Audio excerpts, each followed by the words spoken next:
TD Toy SDM BHD aim to improve profitability and utilize production capacity effectively. Management is exploring sale growth, pricing strategy and cost control measure. This presentation applies cost volume profile analysis to evaluate sale, cost and contribution margin, break-even point and profit target, and strategy option for future planning. The objective is to provide recommendation to enhance profitability, competitiveness, and decision making for 2025. Hello everyone, my name is Salwa Afifa. My matric number is 309219. So today I want to explain the question of number 1, which is my part, calculate of cycle nation SDN. So A, sales price per unit of the product. The formula is total sales divided unit sold. The answer of A is 20. B, total variable cost. The formula is variable cost plus sales commission. The answer is 1,248,000. C, variable cost per unit. The formula is total variable cost divided number of units. The answer of is 13. D, total fixed cost. The formula is everything about the fixed from the table or expenses. So the answer of number D is 403,200. E, contribution margin per unit. The formula is selling price per unit minus variable cost per unit. The answer is 7. Contribution margin ratio is the formula is contribution margin per unit divided sales price per unit. The answer is 0.35 or 35%. Breakpoint in unit. The formula is fixed cost divided UCM or contribution margin per unit. The answer is 57,600 units. H, break-even point in amount. The formula of break-even point of amount is BAP in unit multiply selling price per unit. The answer of is 1,152,000. That's all from me. Thank you. Hi everybody, my name is Nishada Sholan, and today we'll be looking at the units of product that need to be sold by the company in order to obtain a net income to sales ratio of 30% in 2025, as well as possible actions that should be taken by the company to achieve this target. In order to achieve the target sales, we need to find the net income of 30%, and here's how we do it. Firstly, we have to take the cost margin, times it with the sales, minus the fixed cost. So the final answer for this part will be sales, 806,400. Next, we have to find the units. First, we take the sales, which is 192,000, divided by the units sold, which is 9,600, and then the answer will be 20 ringgit per unit. The final answer will be sales times per unit, which will equal to 40,320 units. Now, target sales after calculating the net income of 30% is RM 806,400. With this value, we can now determine the number of units needed to be sold to obtain the net income to sales ratio of 30% by taking the target sale value and dividing it with the selling price per unit, which is 20 ringgit. In conclusion, the units needed to be sold is a total of 40,320 units. As this may be challenging to achieve, some steps can be taken to achieve this target. Moving on to our next part, we will be looking into possible actions that should be taken in order to achieve our target. So the first one is reducing variable cost. I say this because if you can get your suppliers to lower prices, your variable cost drops. For example, from 65%, it can drop to 55%. And this makes every sale much more profitable. Next, is increasing prices. If you raise the price, but the cost to buy the product stays the same, your profit margin per unit expands rapidly, therefore making it easier to achieve the target of the 30%. Next is control commissions. Instead of paying 15% commission on every sale, you could cap commissions after a certain level. This stops the bleeding of the variable cost as you grow. After that, we have bulk marketing. This focuses on advertising on your highest margin products. For example, not all bikes have the same profit. Therefore, selling more of the high margin items will help you reach that 30% average faster. And that's all from me. Thank you. Hello everyone.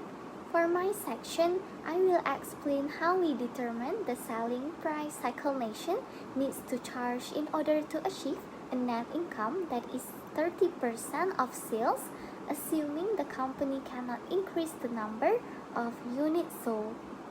In this scenario, Cycle Nation's annual sales volume remains fixed at 96,000 units.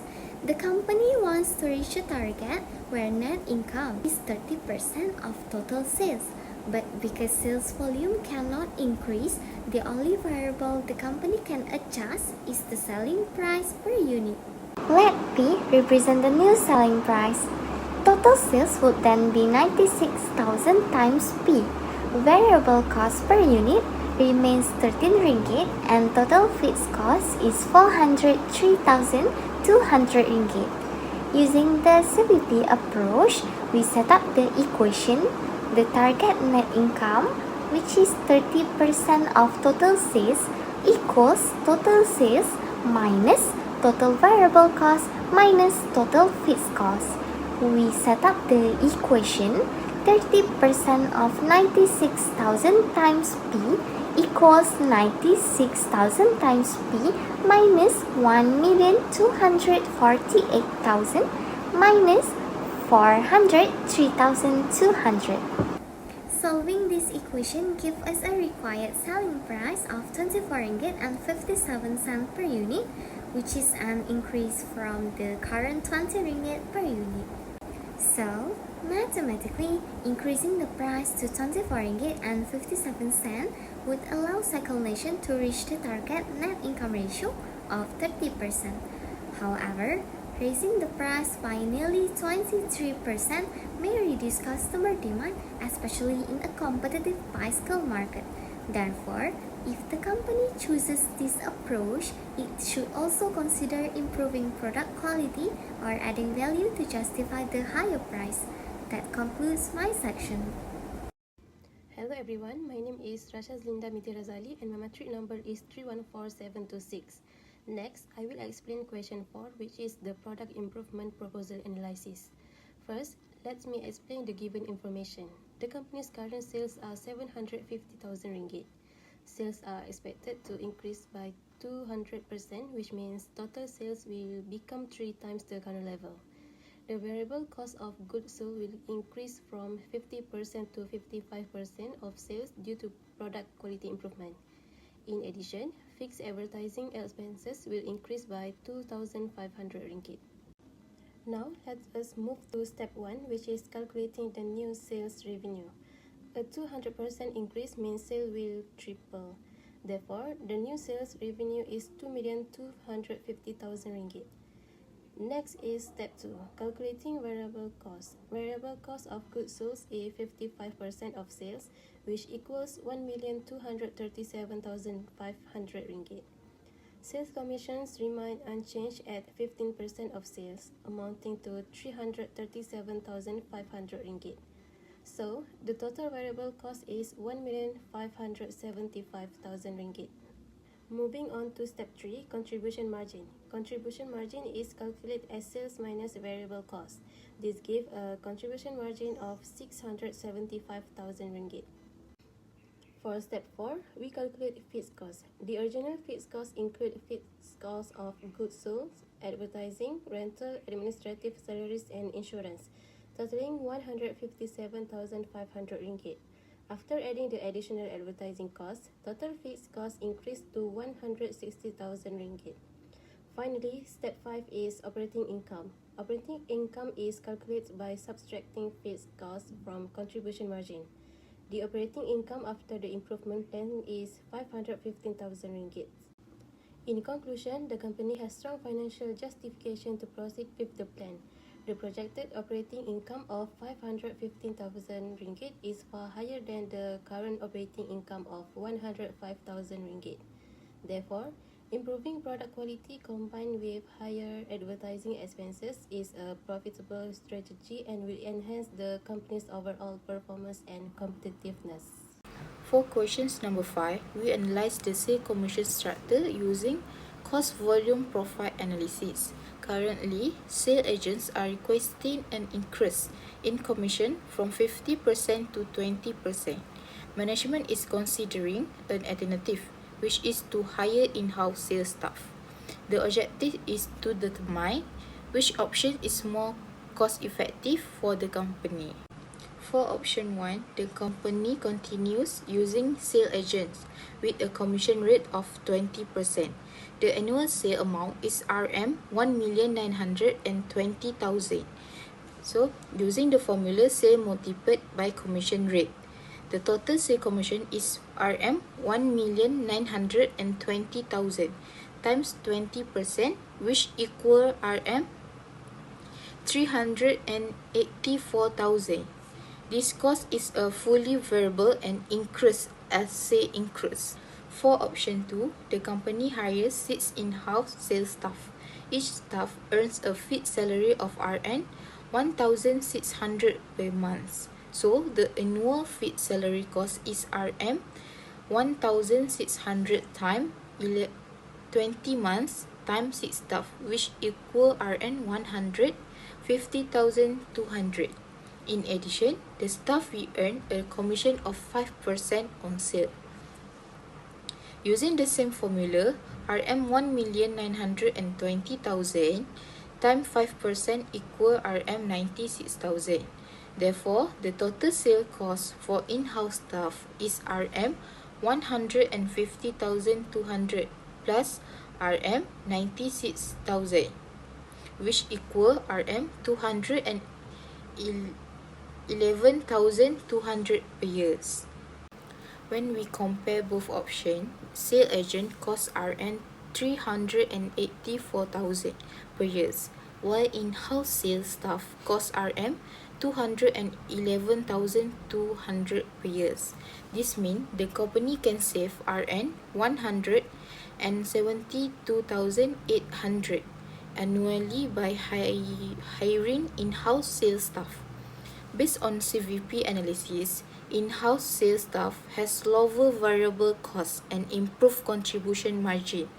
Therefore, we recommend that the company should not approve the agent request and should hire in-house sales staff to improve profitability and achieve the 30% profit target.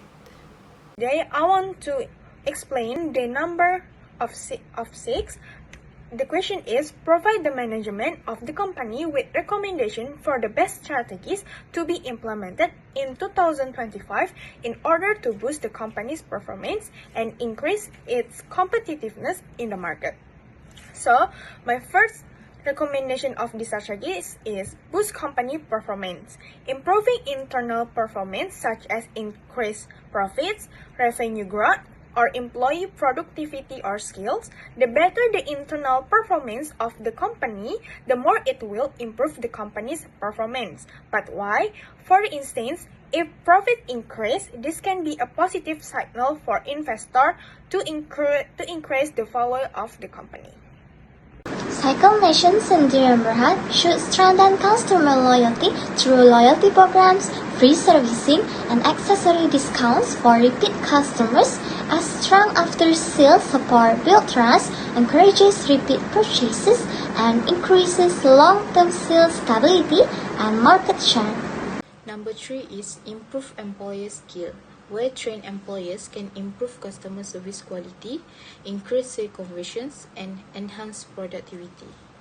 To improve market competitiveness, the company should focus on improving product quality and strengthening promotion to attract more customers and increase sales. The last part is operational resilience and supply chain agility. I say this because we can move from just in time to just in case inventory strategies for critical components. This will help us to end reliance on single region or single supplier models, which will then establish digital twins of your supply chain to simulate and prepare for potential disruptions. This will impact the company and protect the company from prices spiking up and availability crashes that will stall competitors. In conclusion, this EVP analysis shows that effective cost control, pricing and sales volume management are crucial for profitability. By adjusting price, cost and sales volume, the company can achieve a 30% net income to sales ratio. Overall, a combination of cost control and strategic sales initiative is recommended to enhance profitability in 2025.